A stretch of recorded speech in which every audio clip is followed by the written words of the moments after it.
Hi guys, don't forget to like and subscribe, ring the bell, leave a comment, and send me boatloads of cash. The break. It's the most important shot in pool, and it's also the most difficult to master. Those who can master it will go on to be monster players. Those who can't master it simply won't.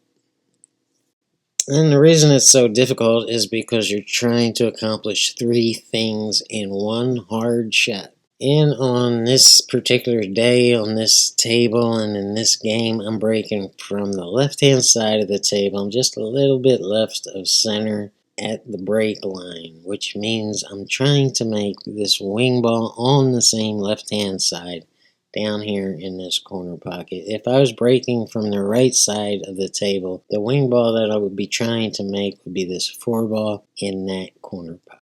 But in this case, the target's going to be the 8 ball in that corner. The second thing you're looking to do is park the cue ball in the center of the table. And there's different ways to do this.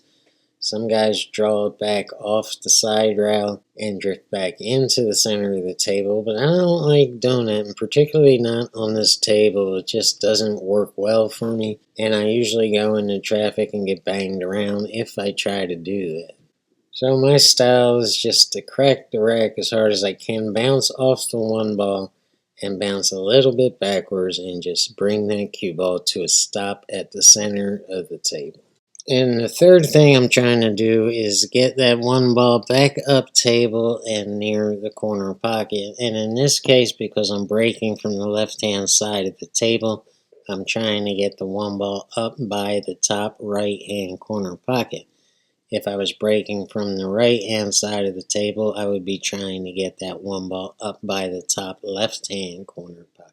But again, in this case, we're putting it by the top right-hand corner pocket. And this, this has been contradicted over the years. And some people have said that you're trying to make the 1 ball in the side pocket.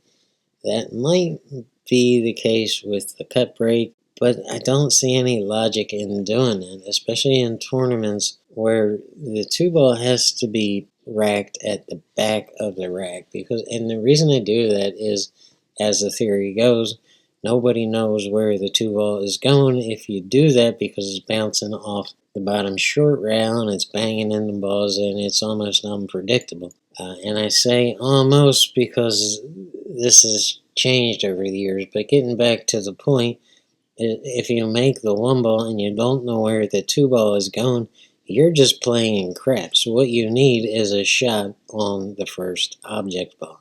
That will guarantee you to get started on this rack. If the 1 ball is at the top near a corner pocket, you can get pretty much where you want to on the table to get right on the 2 ball. Now, word's coming through the grapevine that 2 of the break rules are changing, and they're no longer putting the 2 ball in the back of the stack. And that's because Fedor Gorst has kind of figured out how to control that 2 ball, and he's getting both the 1 ball and the 2 ball back up table. When you do that and you park that cue ball in the center of the table and you make that wing ball, so he's doing 4 things in one shot, which is the break. And when you have this all figured out, and the cue ball center and the 1 and the 2 are up at the top of the table and the wing ball is in the pocket, then the game suddenly becomes incredibly simple. So they're doing away with the 2 ball in the back of the rack, and they're also doing away with the rule that says 3 balls above the head string on the break, and they're now using shot clocks to determine the speed of the break. And if it's over certain miles per hour, then it becomes a legal break. All these are slowly changing on the pro level, and they're starting to trickle down onto the amateur level. And now it's back to the point. These are the 3 things I'm trying to do. And a long time ago, I made a video on the break explaining to people that these are the 3 things you're trying to do, and you should score yourself every time you break to see how many of these 3 things that you did. So if you go out to the pool room and you practice your break, Go ahead and break the balls 10 times, but on each time give yourself a score on that break. If you accomplish all 3 of these things, your score is 3. If you only accomplish 2, then your score is 2, or 1 would be 1 and 0 would be 0 for that break. Do it 10 times and your total score can be 30 points. And at that rate, you're breaking the balls just absolutely incredible, better than pro level. And if you score 15, that would kind of be a little bit above average. Average would be somewhere between 10 points and 14 points, somewhere in there. 15 would be pretty good, but you still have work to do. So you can figure it out and go ahead and keep track of this and then play yourself and see if you can beat that score day in and day out. And eventually you'll nail it all, you'll get a good score, and you'll be able to consistently get good scores day after day. All of this will take the boredom and monotony out of practicing the break, turn it into a game, make it more exciting, keep your interest, and get you breaking better and better day in and day out. If you really want to reach the top, you'll do this. That's what I was you and John Hudson. Oh man. Oh. Alright, so as you'll see here, we got 2 points. We got the 1 ball up by the corner pocket. We parked the cue ball in the center of the table, but we didn't make the wing ball, and that's the most important thing because now your opponent's coming to the table. So if we go back and look, this is what we were trying to do, and this is what we did with the wing ball, and we rattled it in the corner. Assuming that you're hitting the 1 ball solid, if the 8 ball goes from the rack to the long rail right here, then that's a sign of hitting the balls too hard, or the rack, you could have been slugged, and your opponent or whoever racked the balls racked it crooked and not straight up and down the table. People do this, you have to be careful of this. If the 8 ball comes off the rack and hits the short rail, it goes straight to the short rail, that's a sign of not hitting it hard enough or hitting it too soft. And again, that's assuming that you're hitting the rack solid. Normally here I would throw the 10 ball out on the table on a dry break and go ahead and make a 10 ball video. That's my new thing, and those videos will be coming up real soon on this channel. For now, let's look at the problems that we have in this rack, and then we'll go ahead and run it out. If we take a look at this 3 ball and then we assume that the 1 and 2 are makeable, we have a big problem on this 3 ball, and the 6 ball is blocking the side pocket and the 9 ball is blocking that corner pocket, both on the left hand side. So that leaves us 2 available pockets on the 3 ball, and that's this one and this one.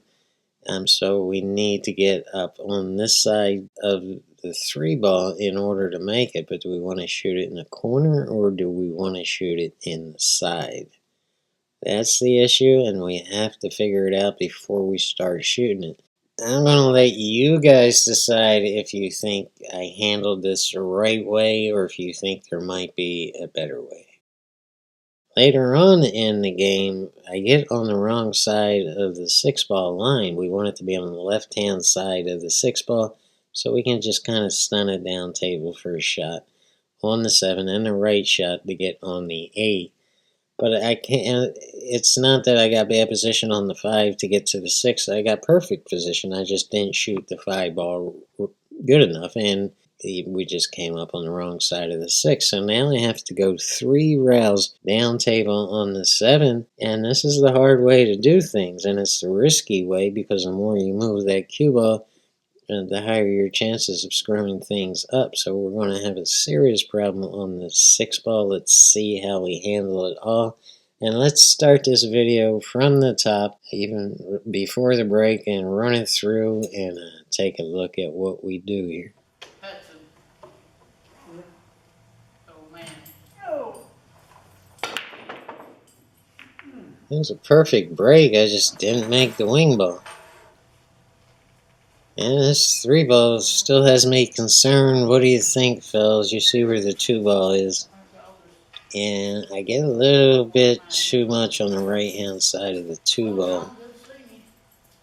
but it's still going to work. The problem is that 6 ball is such a big ball, and it's just getting in the game, and it's getting hard to get behind the 3 ball. I don't think he's coming back because he's going to a bingo thing with food and all that with it. The rest of the rack after the 3 is all pretty much gravy until I screw it up and get on the wrong side of the 6. So that was shot with top left just to keep it on the right hand side of the table, but I think I just put a little too much left on it. I mean, it could have been here. I never seen him use it. Now I'm drawing it over, took a big chance of scratching there, but I do have a shot, and if you ask me, all you got to do is tap this in, and you'll have a long shot on the floor, but it'll be good enough. Keep a straight stroke, stay down, follow through, don't twist your wrist. And yeah, just slow roll that in, and we're good to go here. Should come up down to the bottom of the table here. And you don't have to put anything on this ball except maybe a little bit of top. And get on this side of the 5 ball, but you have to be careful because you have to get right on the 5 ball in order to get right on the 6 ball. So you need a little bit of an angle to go up table and get on the left-hand side of the line on the 6. And here I shot it too soft. I should have shot that harder. I should have went to the side rail and got right on the 6. But I wussed it in, and here's the 3 rail. Taking a big chance there. And now, I got a little bit of a steep angle on the 7 ball, but it shouldn't be too much of a big deal. And the 8 ball kind of slowed the cue ball down there, which was good. And now the only way to shoot this is with bottom left, but I didn't want to go to the top side of the right-hand rail, so I went to the bottom side, because if you try to go to the top side on that shot, you're liable to scratch. And the 9 ball was makeable from anywhere on the table, so I didn't have to be perfect on the 9.